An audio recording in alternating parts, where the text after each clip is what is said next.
സവർക്കറുടെ പേരിലുള്ള അവാർഡ് ശശി തരൂരിന് ഇന്ന് വൈകിട്ട് അവാർഡ് സമ്മാനിക്കും. HRDS ആണ് പുരസ്കാരം നൽകുന്നത്. കെ പ്രശാന്ത് ചേരുന്നുണ്ട് വിശദാംശങ്ങളുമായി. പ്രശാന്ത്, ഈ ആദ്യ സവർക്കർ പുരസ്കാരം ശശി തരൂരിന് ലഭിച്ചിരിക്കുകയാണ്. അതേസമയം തരൂരിന്റെ ഓഫീസ് അറിയിച്ചിരിക്കുന്നത് ശശി തരൂർ പുരസ്കാരം സ്വീകരിക്കില്ലെന്നാണ്. എന്താണ് വിശദാംശങ്ങൾ? അശ്വതി, ഇന്ന് വൈകിട്ടാണ് ഈ പുരസ്കാര ചടങ്ങ് ക്രമീകരിച്ചിരിക്കുന്നത്. രാജ്നാഥ് സിംഗ് ഈ അവാർഡ് നൽകും എന്നുള്ളതാണ് വ്യക്തമാക്കിയിരുന്നത്.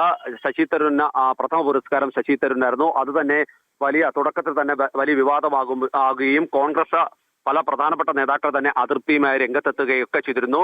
ശശി തരൂർ തന്നെയാണ് ഇക്കാര്യത്തിൽ വ്യക്തത വരുത്തേണ്ടത് എന്നുള്ളതാണ് രാജ്മോഹൻ ഉണ്ണിത്താൻ ഉൾപ്പെടെ വ്യക്തമാക്കിയത്. ഒരുപക്ഷെ അല്പസമയത്തിനകം തന്നെ കോൺഗ്രസ് സംഘടനാ ജനറൽ സെക്രട്ടറി KC വേണുഗോപാലിന്റെ പ്രതികരണം ലഭിക്കുമെന്നാണ് നമ്മൾ പ്രതീക്ഷിക്കുന്നത്.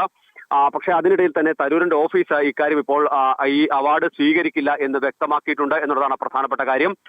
നേരത്തെ, അതായത് തരൂരുമായി ആലോചിക്കാതെ അനുവാദം വാങ്ങാതെയാണ് ഇത്തരം ഒരു പ്രഖ്യാപനം നടത്തിയത് എന്നുള്ളതാണ് വ്യക്തമാക്കിയത്. അതേസമയം തന്നെ ഈ HRDSന്റെ ഭാരവാഹികൾ പറയുന്നത്, അതായത് ഇത്തരത്തിലൊരു തീരുമാനം എടുത്തത് തരൂർ ഇതുവരെ എടുത്തിരിക്കുന്ന നിലപാടുകളുടെ ഭാഗമാണ് എന്നുള്ളതാണ്. ഓപ്പറേഷൻ സിന്ദൂർ ഉൾപ്പെടെ സർക്കാരിന്റെ പ്രതിനിധിയായി പങ്കെടുക്കുകയും ഒക്കെ ചെയ്തിരുന്നു, സർക്കാരിന് വേണ്ടി നിലപാടെടുക്കുകയൊക്കെ ചെയ്തിരുന്നു. അങ്ങനെ ഒരു സാഹചര്യം കോൺഗ്രസിൽ നിന്ന് പ്രധാനപ്പെട്ട ഒരാൾ എടുക്കുമ്പോൾ അദ്ദേഹത്തെ അംഗീകരിക്കുക എന്നുള്ളതാണ് തങ്ങൾ സ്വീകരിച്ച നിലപാട് എന്നുള്ളതാണ് HRDS വ്യക്തമാക്കുന്നത്. പക്ഷേ കോൺഗ്രസിനെ സംബന്ധിച്ച് കഴിഞ്ഞ കുറെ നാളുകളായി പല വിഷയങ്ങളിൽ കോൺഗ്രസിനെ തരൂർ പ്രതിരോധത്തിലാക്കുന്നുണ്ട്. നമുക്ക് ഏറ്റവും ഒടുവിൽ കണ്ടതാണ് പാർലമെന്റിൽ പ്രതിപക്ഷത്തിന്റെ പ്രതിഷേധത്തെ അടക്കം തരൂർ വിമർശിക്കുന്നത് നമ്മൾ കണ്ടതാണ്. ആ വിമർശനം തന്നെ വളരെ കൃത്യവുമായിരുന്നു. അദ്ദേഹം പറഞ്ഞത്, ജനാധിപത്യ സംവിധാനത്തിൽ ചർച്ചകൾ നടക്കേണ്ട സ്ഥലമാണ്, പക്ഷേ ബഹളം വെച്ച സഭാ നടപടികൾ തടസ്സപ്പെടുന്നത് ശരിയല്ല എന്ന തരത്തിലുള്ള വിമർശനങ്ങൾ ഉന്നയിക്കുകയും അത് തന്നെ വലിയ അതൃപ്തിയിലേക്ക് കാര്യങ്ങൾ പോവുകയും ഒക്കെ ചെയ്തു. അതിനിടയിലാണ് ഈ സവർക്കറുമായി ബന്ധപ്പെട്ട ഒരു വിവാദം കൂടി ഇപ്പോൾ ഉയർന്നു വന്നിരിക്കുന്നത്. ഏതായാലും തരൂരിന്റെ അനുമതിയോടെ അല്ല എന്ന് തരൂരിന്റെ ഓഫീസ് അറിയിക്കുന്നുണ്ട്. എങ്കിൽ പോലും ഇതൊരു വലിയ വിവാദമായി തന്നെ ഉയരുന്നു. പ്രത്യേകിച്ച് കോൺഗ്രസിനെതിരെ